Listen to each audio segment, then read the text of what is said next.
வணக்கம் நண்பர்களே.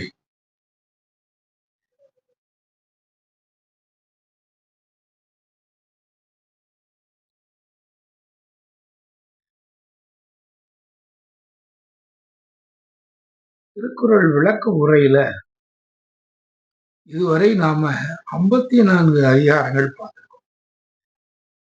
இப்போ நாம பார்க்க போறது 55வது அதிகாரம்,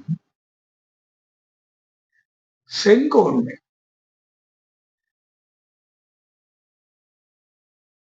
செங்கோன்மை அப்படின்னா ஒரு தூய ஆட்சி, நியாயம் நீதிக்கு கட்டுப்பட்ட ஆட்சி.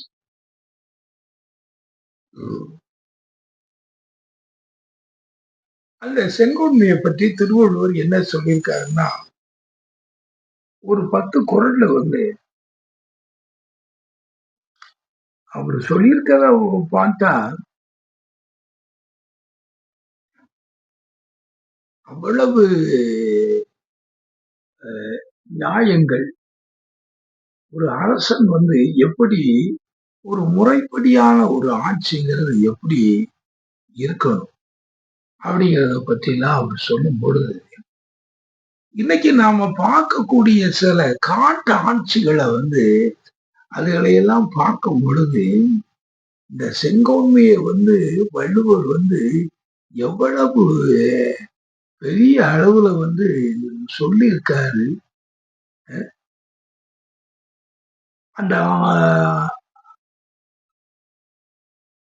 அரசன் அவன் எப்படிப்பட்டவனாக அந்த அந்த அரசை அவன் ஆண்டான். அவனுடைய நீதி பரிபாலனங்கள் எல்லாம் எப்படி இருந்துச்சு, அவன் மக்களுக்கு நீதி வழங்கின முறைகள்லாம் எப்படி இருந்துச்சு, அவன் இந்த குற்றங்களை எல்லாம் கடிந்தது எப்படி இருந்துச்சு, எல்லாம் பார்க்கும் பொழுது நிறைய இருக்கு.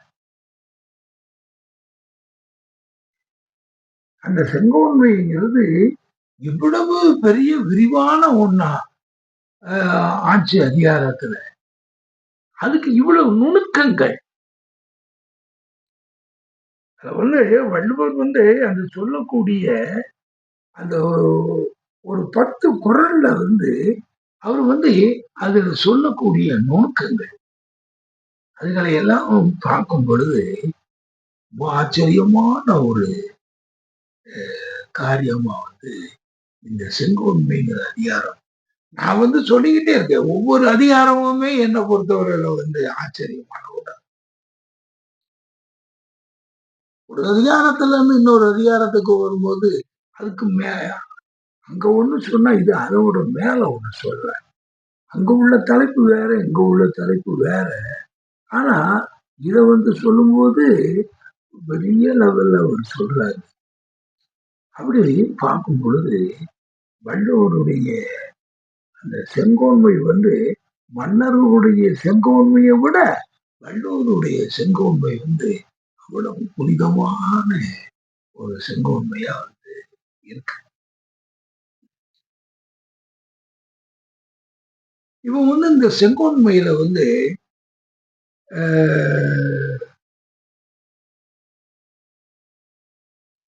இப்ப இதுவரைக்கும் நாம 540 குறள் பார்த்திருக்கோம்.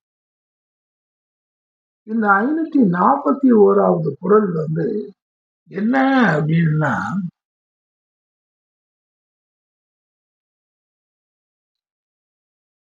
ஓர்த்து கண்ணோடாது இறை புரிந்து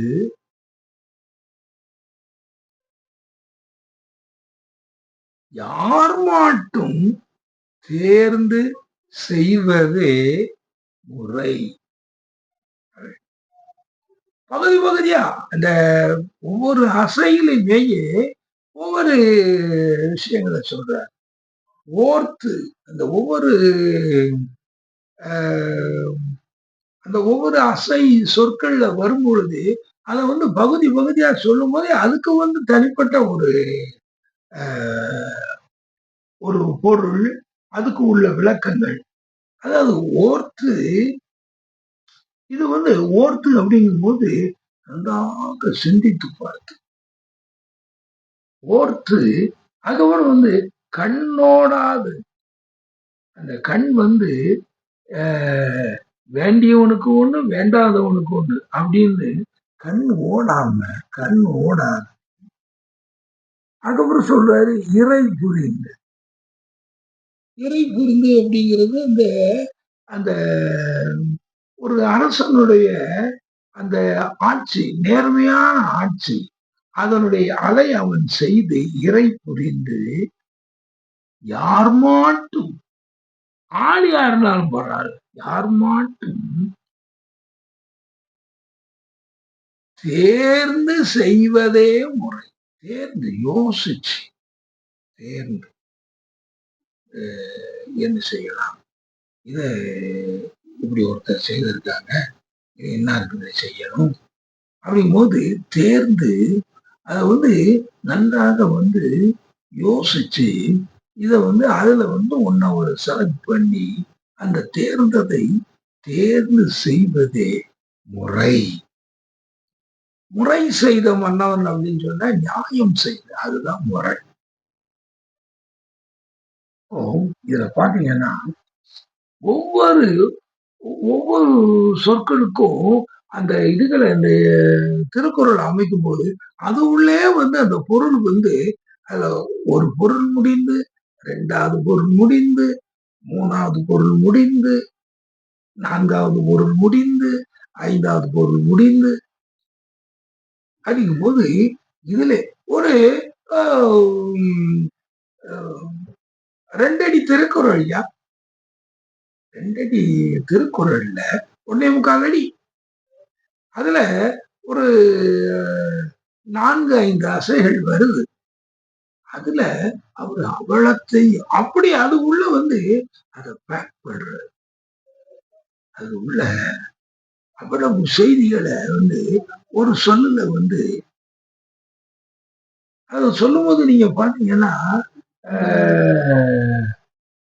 அந்த ஓர்த்து அப்படின்னு சொல்லியாச்சுன்னா ஓர்த்துன்னா நல்லபடியாக வந்து சிந்தித்து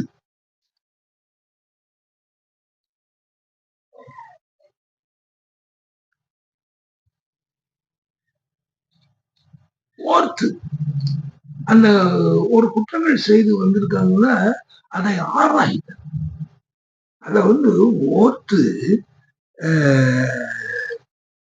அதுக்கப்புறம் 2வது சொல்லும்போது கண் ஓடாது. அங்க இங்கேயும் கண் ஓடிடக்கூடாது. அந்த கண்ணிற்கு அணிகலன் கண்ணோட்டம் அது எப்படி இருக்குமோ அப்படி இருக்கணும், அதுதான் கண்ணோட்டம்.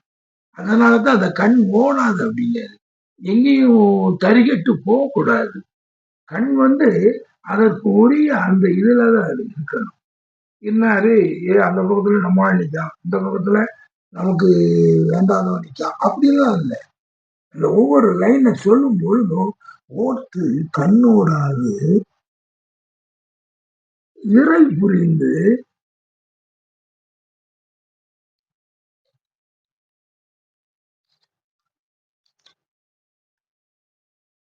யார் மாட்டும் யாராக இருந்தாலும் அந்த ஒரு பனிஷ்மெண்ட் கொடுக்கறதாக இருந்தாலும் அது யாருன்னு பார்க்காம யாரு அப்படின்னு சொல்லி எந்த விதமான ஆளை பார்த்து எதையும் கொடுக்காம யார் மாட்டும் தேர்ந்து செய்வதே முறை. நல்ல ஆலோசனை பண்ணி அதுல வந்து இதைத்தான் செய்யணும். அந்த சட்ட புத்தகங்களை தேர்ந்து அந்த சட்ட புத்தகங்களை வந்து பார்க்கறது, இதுல என்ன சொல்லியிருக்காங்க அதுல என்ன சொல்லியிருக்காங்க அப்படின்னு சொல்லி பார்த்து தேர்ந்து இதற்கு தற்காப்போல் கொடுக்கிறது தான் முறை. ஒரு மன்னன் வந்து ஒரு அரசன் இப்படி வந்து ஒரு ஒரு சின்ன குரல்ல வரக்கூடிய அந்த 2 அதாவது 1.25 அடின்னு சொல்லக்கூடிய அந்த இதுல அவ்வளவு விஷயங்களை வந்து அவன் வந்து ஆலோசனை பண்ண. அப்படி பண்ணும் பொழுதுதான் அந்த செங்கோல் முறை வந்து செங்கோன்மை ஒரு சரியான ஒரு நிலையை செய்ய முடிகிறது. இதுதான் செங்கோன்மை, இதுதான் முறை. இந்த செங்கோன்மை அப்படிங்கிறது எப்படி இருக்கு பாத்தீங்களா? அந்த செங்கோன்மைங்கிறது அப்படிப்பட்ட ஒரு முக்கியமான ஒண்ணு. அதை அந்த ஒரு அரசன் அதை அவர் செய்யறது. இதெல்லாம் நம்ம பார்த்தோம்னா அந்த மாதிரிலாம் ஒண்ணுமே எதுவுமே இல்லாம இருக்கு. செங்கோன்மை ஆட்சியா அதாவது இதாவது ஒண்ணும் கிடையாது. எதையும் எப்படியும் செய்யலாம். நான் எப்படியும் செய்வேன். இப்போ சமீபத்துல இப்பதான் ஒரு வாரம் தான் இருக்கு நமக்கு இந்த தமிழ்நாடு, இந்த வெஸ்ட் பெங்கால், கேரளா, பக்கத்துல உள்ள பாண்டிச்சேரி இதுகளுக்கெல்லாம் தேர்தல் நடந்து இப்போ ஒரு 1 வீக் தான் ஆகுது. ஆனா இதுல ஒவ்வொரு மாநிலங்கள்லயும் அந்தந்த மாநில சர்க்கார்கள் எப்படி நடந்துகிட்டு சில மாநிலங்கள்ல அந்த மத்திய சர்க்காருங்கிறவங்க என்னென்ன கெடுபிடிகளெல்லாம் செய்து தங்கள் கட்சை அந்த மாநிலத்தை வளர்க்கணுங்கிறதுக்காக என்னெல்லாம் செய்யறாங்க நம்ம இப்ப அதை நம்ம பார்க்கும் பொழுது இந்த ஆட்சி முறைகள் ஒரு செங்கோன்மை அப்படிங்கிறத நம்ம அதை பார்த்துட்டு அதுல அவர் சொல்லியிருக்கக்கூடியதெல்லாம் பார்த்து இதை நடந்திருக்கிறதோட நம்ம ஒப்பிட்டு பார்த்தோம்னா என்ன நடந்திருக்கு, என்ன முறை இது என்ன ஆட்சிகள் அப்படிங்கிற ஒரு நிலை இருக்கு. சரி, அதையெல்லாம் பற்றி நம்ம விரிவா பேசுவோம். இப்ப நம்ம அடுத்தால 2வது குறள் என்ன சொல்ல, அதுவரை நன்றி கூறி